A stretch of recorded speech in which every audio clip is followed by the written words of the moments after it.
Hi friends, welcome to my channel. సిద్ధుని company సీఈఓని చేసి విజయానంద్కి ఊహించని షాక్ ఇచ్చిన ప్రేరణ. అసలు ఇదంతా ఎలా జరగబోతుందనేది ఈ వీడియోలో తెలుసుకుందాం. చెంచిలమ్మ మాటలు విని ఇక తన అత్తగారింటికైతే వెళ్తుంది ప్రేరణ. అప్పుడే తను మెట్ల మీద కూర్చోవడం చూసిన విజయానంద్ అయితే లోపల నుంచి వచ్చి సాహితీతో ఇలా అంటూ ఉంటాడు. అమ్మ సాహితి, నీ ఫ్రెండ్నింటి అలా కూర్చోబెట్టావు, అలా కూర్చోబెడితే ఎలా అమ్మా, బాగోదు కదా, లోపలికి తీసుకువెళ్ళొచ్చు కదా అని అంటూ ఉంటే, మీరే అడగండి లోపలికి రమ్మని అని అంటూ ఉంటుంది సాహితి. అప్పుడే ఇక ప్రేరణని అని అనుకోక విజయానంద్ అయితే, ఏంటమ్మా ఇక్కడే కూర్చున్నావు, లోపలికి రా అని అంటూ ఉంటాడు. వచ్చేయమంటారా మావయ్య గారు లోపలికి అంటూ ప్రేరణ ఇక ముఖం చూపించి విజయానంద్కి షాక్ ఇస్తుంది. ఇక ప్రేరణను చూసిన విజయానంద్ షాక్ అయిపోతూ, నువ్వా అని అంటూ ఉంటాడు. ఎస్ నేనే అని అంటూ ఉంటుంది ప్రేరణ. అప్పుడే ఇంకా ప్రేరణను చూసి, నువ్వెందుకు వచ్చావు ఇక్కడికి, అసలు ఎవరు రమ్మన్నారు నిన్ను అని అంటూ ఉంటే, నా ఇంటికి నన్ను ఇక ఎవరైనా రమ్మనాలా ఏంటి, నేనే వచ్చేసాను. సిద్ధు నా మెడలో తాళి కట్టాడు, ఇప్పుడు సిద్ధు ఇల్లు నా ఇల్లు ఒకటే కదా, అందుకే ఇక్కడికి వచ్చాను అని అంటూ ఉంటుంది ప్రేరణ. అప్పుడు ఇక సాహితీ అయితే వెంటనే సిద్ధుకి ఫోన్ చేస్తుంది. అన్నయ్య, ప్రేరణ ఇక్కడికి వచ్చింది అని అంటూ ఉంటుంది.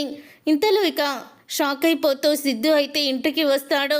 ప్రేరణ, నువ్వేంటి ఇక్కడికి వచ్చావు, పద వెళ్దాం అని అంటూ ఉంటాడు సిద్ధు. ఏంటి సిద్ధు అలా భయపడిపోతున్నావు, మన ఇంటికి మనం రావడానికి భయం ఏంటి, లోపలికి వెళ్దాం పదా అని అంటూ ఉంటుంది ప్రేరణ. అయితే మంజు అనుమతి లేకుండా నువ్వు లోపలికి రాలేవో, సాహితి మీ అమ్మని పిలు అని అంటూ ఉంటాడు విజయానంద్. అయితే అప్పుడే ఇక బయటికి వస్తుంది మంజు.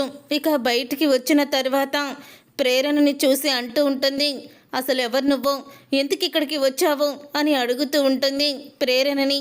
అప్పుడే ఇక ప్రేరణ అయితే మంజు కాళ్ళ మీద పడి, అత్తయ్య గారు నన్ను క్షమించండి, నన్ను క్షమించి కోడలుగా ఒప్పుకోండి.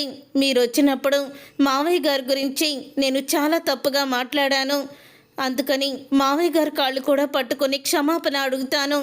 మావయ్య గారు, మిమ్మల్ని నేను అంత నింద వేశాను, అవమానించినందుకు నన్ను క్షమించండి మావయ్య గారు, నన్ను క్షమించండి అని అంటూ ఉంటుంది ప్రేరణ.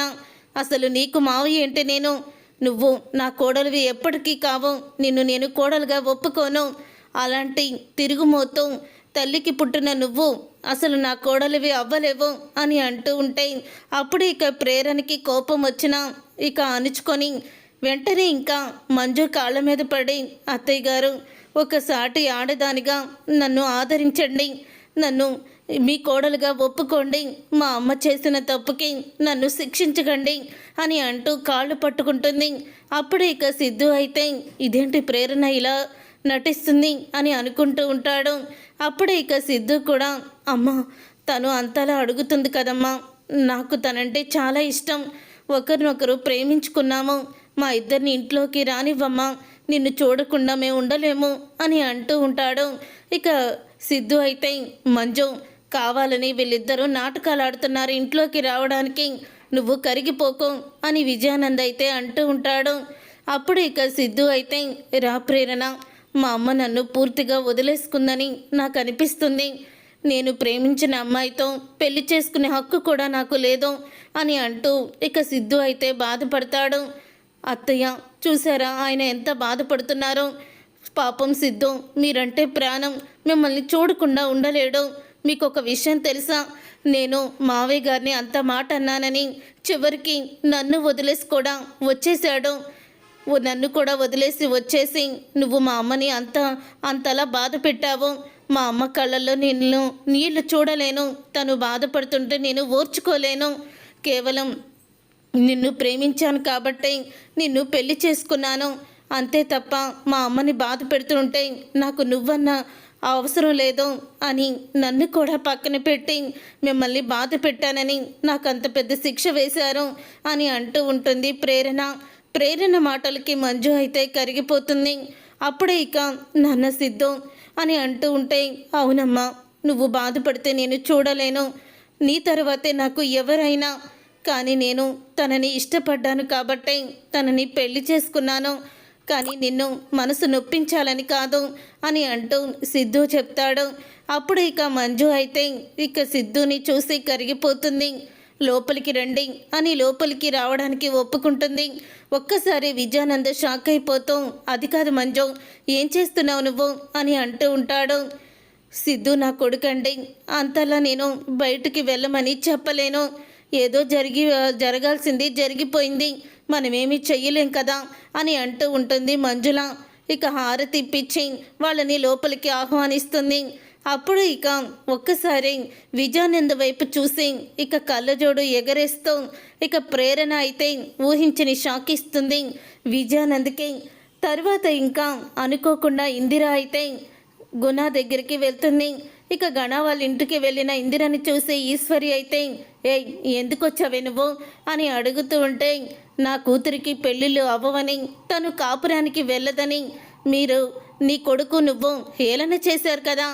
ఇప్పుడు చెప్తున్నాను వినండి, నా కూతురు కాపురానికి వెళ్ళింది, నా కూతుర్ని మంజుల గారు కోడలుగా ఒప్పుకున్నారు.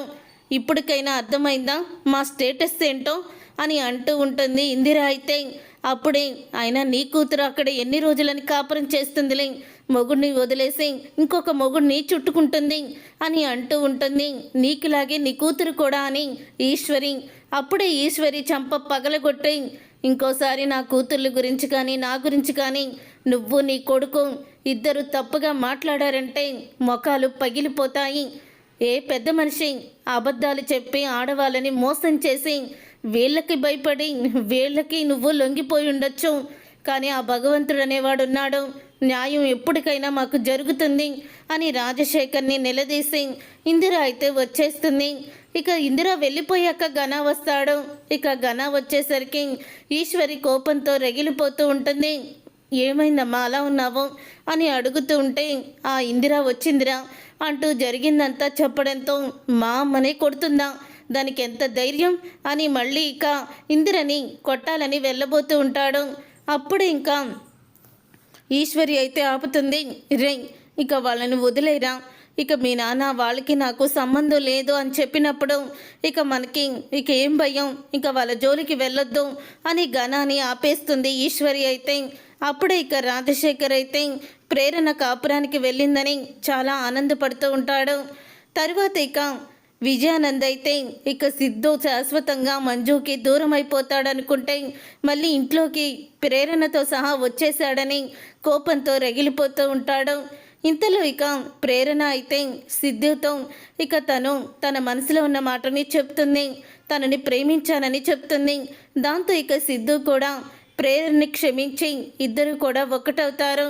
అప్పుడు ఇక సిద్ధుతో ప్రేరణ ఇలా అంటుంది, ఆ విజయానంద్ పొగరు అణచాలంటే నువ్వు నీ కంపెనీ సీఈఓ అవ్వాలి అని అంటూ ఉంటుంది ప్రేరణ. నేనా అని అంటూ ఉంటే, అవును నువ్వే అవ్వాలి, ఆస్తి మొత్తం తను సొంతం చేసుకోవాలనుకుంటున్న విజయానంద్కి ఇదే మొదటి ఓటమి అవ్వాలి, దానికి ఏం చెయ్యాలో నేను చెప్తాను అని అంటూ ఉంటుంది ప్రేరణ అయితే.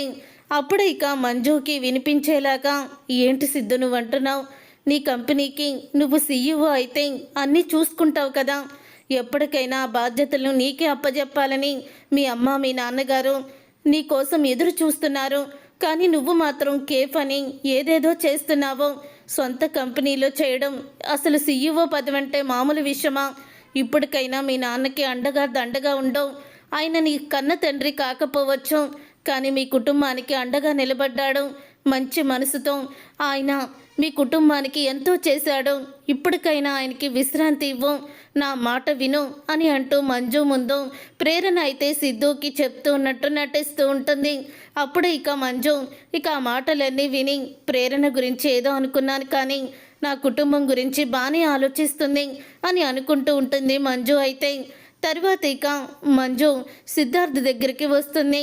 కంపెనీ సీఈఓగా నువ్వే ఉండాలి నాన్న అని అడుగుతూ ఉంటుంది.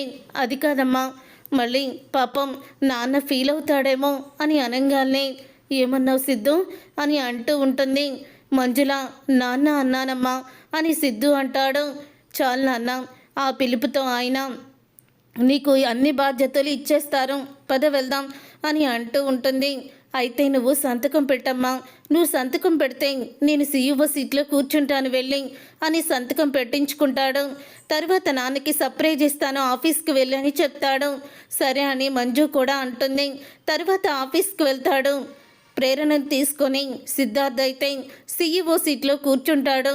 తర్వాత ఇక విజయానంది ఆఫీస్కి వచ్చాక అప్పుడే ఇక మేనేజర్ అయితే, ఏ మేనేజర్ ఇవాళ ఫైల్ తీసుకురా అని అంటూ ఉంటే, ఆల్రెడీ సార్ తీసుకుని సంతకం పెట్టేశారు సార్ అని మేనేజర్ అంటాడు.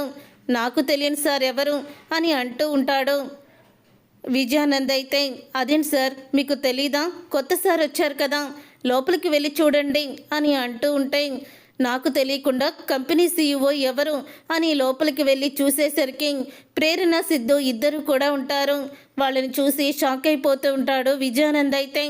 ఇక షాక్ అయిపోతూ, సిద్ధు నువ్వేంటి సీఈఓ సీట్లో కూర్చున్నావు, సీఈఓ నేను కదా అని అంటూ ఉంటే, సారీ నాన్న, ఈ రోజు నుంచి నేనే కంపెనీ సీఈఓని, నా అసిస్టెంట్గా నా భార్యనే పెట్టుకున్నాను అని అంటూ సిద్ధు అయితే షాక్ ఇస్తాడు.